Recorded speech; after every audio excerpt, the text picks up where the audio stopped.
Welcome back to Sideline Insider, where we pull apart the stories the mainstream won't touch, and today's story is one of the most explosive behind-the-scenes ripples to hit Berea this season. What started as a quiet internal disagreement has now escalated into a full-blown organizational tension point. And it all centers around one decision: the decision to start Dillon against the 49ers, and one moment of disrespect many believe was directed at Shedeur Sanders. At the center of the storm, Andrew Berry and Kevin Stefanski. But let's be crystal clear before we dive deep. Everything we're breaking down is framed as sports commentary, opinion analysis, and interpretation, not a claim of wrongdoing.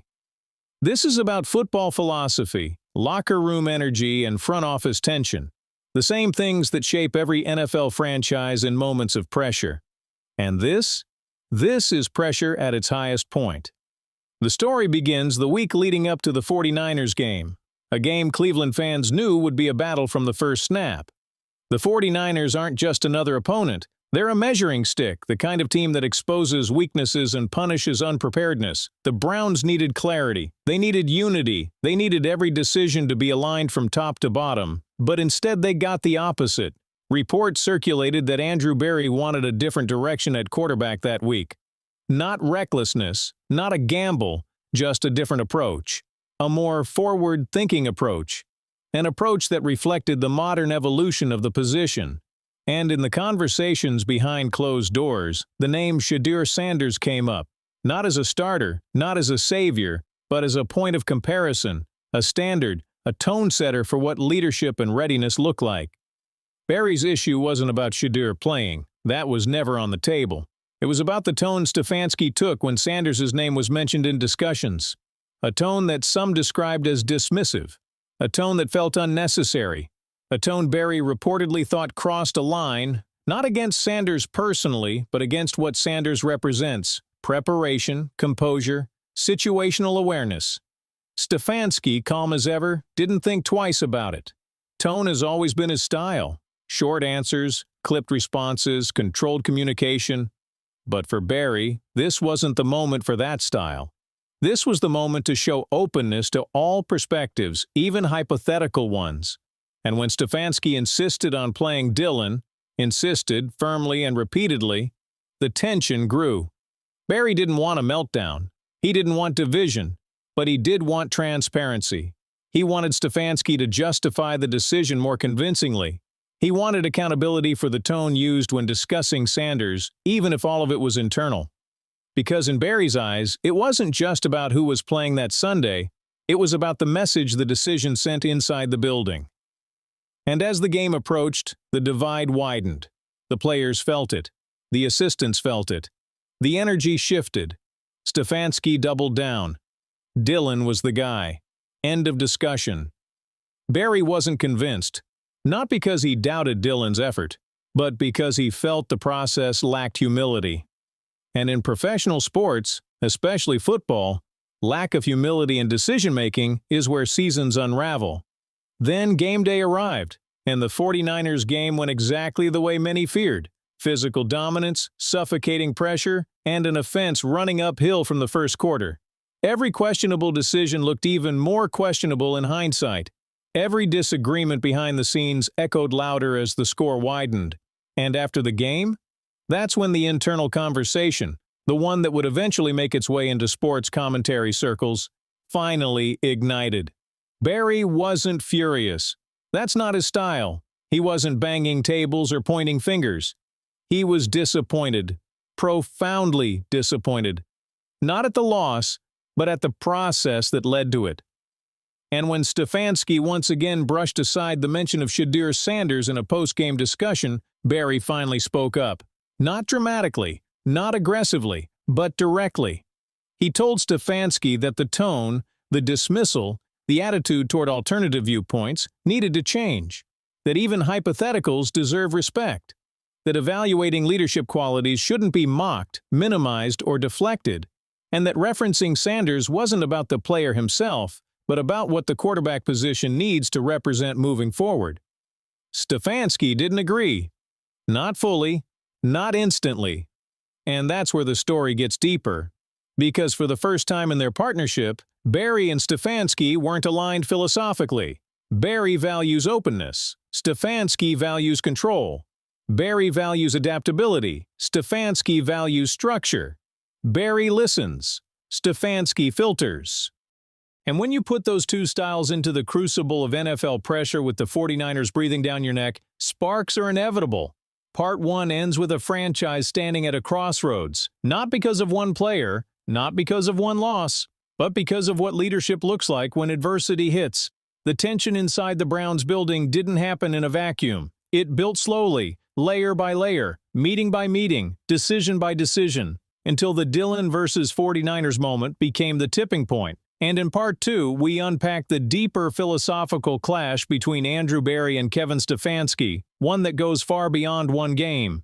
Barry's frustration wasn't the result of a single disagreement. It was the culmination of months of discomfort with Stefanski's communication style. And as the season progressed, Stefanski's tone had grown tighter, shorter, more guarded. Not because he didn't care, but because he cared too much and pressure pushed him inward.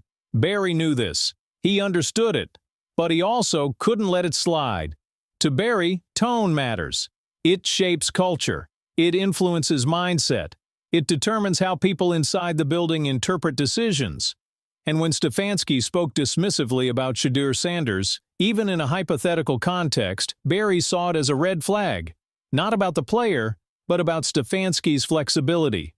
After the 49ers game ended with a predictable thud, Barry approached the conversation with a calm, direct tone. He wasn't angry.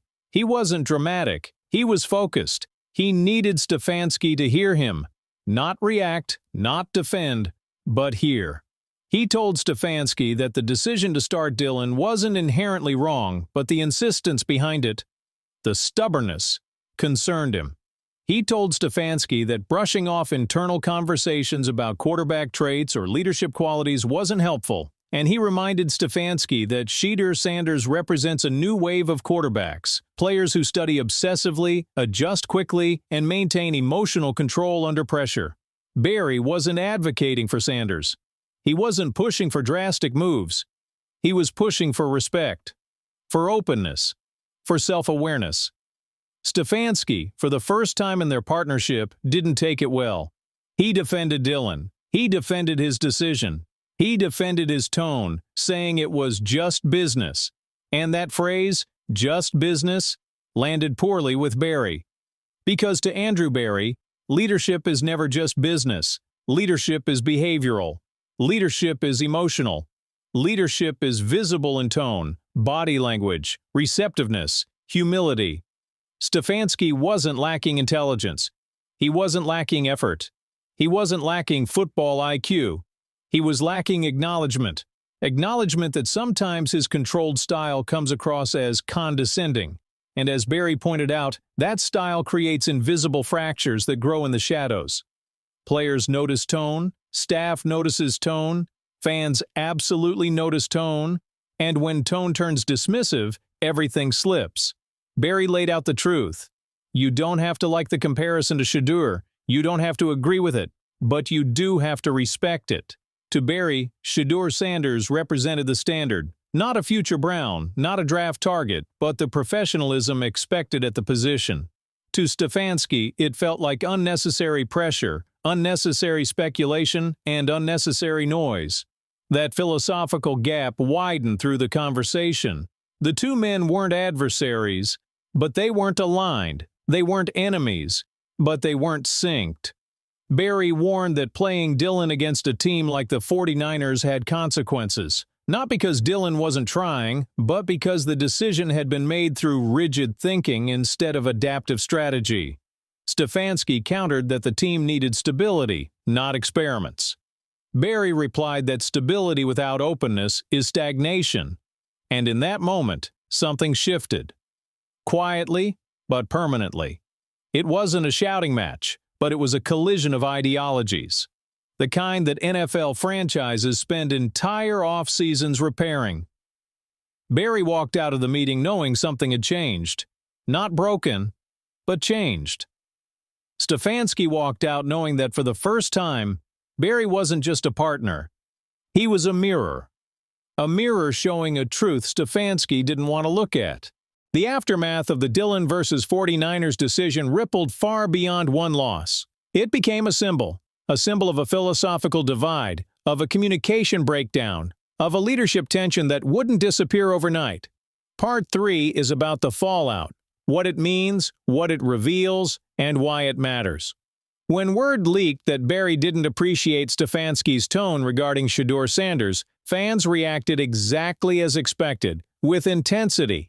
Not because Sanders is a future Brown, but because Cleveland fans demand accountability from leadership. To fans, Shedeur represents preparation, command, confidence, leadership under fire. And when Stefanski dismissed the conversation around him, even hypothetically, fans interpreted it the same way Barry did, as a blind spot in Stefanski's communication. The Dillon decision made it worse. The loss made it echo. The tone made it sting. But the fallout wasn't just external. Inside the building, the air shifted. Lorenzo from the defensive staff described the mood as tight. Players in the QB room felt the pressure. Advisors noticed the crackle in the air. One assistant put it simply, "When tone changes, trust changes." That is the core of the fallout. Because in the NFL, tone equals leadership. Leadership equals trust. Trust equals performance. Barry wasn't fighting for Sanders. He wasn't fighting for Dillon. He wasn't even fighting for the 49ers result. He was fighting for tone, the heartbeat of the organization. And Stefanski? He was fighting for control, the structure he believes creates stability. Those two forces are now intertwined, pushing against each other. The Browns are not imploding, but they are evolving. Barry's message to Stefanski wasn't a threat. It was a challenge. Respect ideas. Respect perspectives. Respect the future of the quarterback position. Respect the conversations, even the hypothetical ones, that matter to fans and staff. Stefanski didn't lose the locker room, but he did lose a layer of insulation. He now knows the organization is watching his tone as much as his game plan. He now knows player comparisons, even internal ones, deserve respect. He now knows that decisions made rigidly create friction. Barry and Stefanski will move forward, but differently. Barry will be firmer. Stefanski will need to be more flexible. The building will be more attentive. The fans will be louder, and conversations around leadership will not go away. The Dillon vs. 49ers moment wasn't about one game. It was about the foundation of how this organization makes decisions. And the Shedeur Sanders moment wasn't about a draft pick. It was about the standard of respect expected in leadership dialogue. Now, the Browns face a road ahead where tone will matter more than ever. Where communication becomes a skill, not an afterthought. Where internal respect becomes non-negotiable. And where Kevin Stefanski must adapt, or risk friction becoming fracture. This story is not over. This story is not resolved. This story is the beginning of an organization redefining its internal voice. Welcome to the next chapter. If you enjoyed this deep dive breakdown, make sure you like, share, and subscribe to Sideline Insider for more long-form sports commentary, drama, and behind-the-scenes stories the mainstream won't touch. Your support keeps the conversation alive, and the insider stories coming.